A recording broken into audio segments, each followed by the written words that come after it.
প্রিয় ভিউয়ার্স,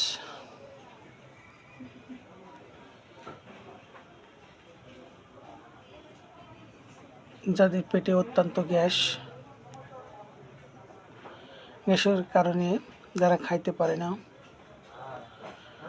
অশান্তিতে ভুগছেন, তাদের জন্য এমন একটি হোমিও মেডিসিনের কথা বলবো, যে মেডিসিনটি খাইলে ইনশাল্লাহ 2 থেকে 3 মাসের মধ্যে রোগী সুস্থ হয়ে যাবেন।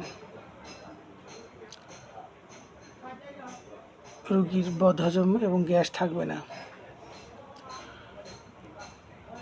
তাদের সামনে খাবার আসলেই অথবা 2-1 গাল খাইলেই পেট ভরে দেয়। যে সমস্ত রোগীর জন্য এই ওষুধটি প্রয়োজন সেটি হচ্ছে লাইকোপোডিয়াম।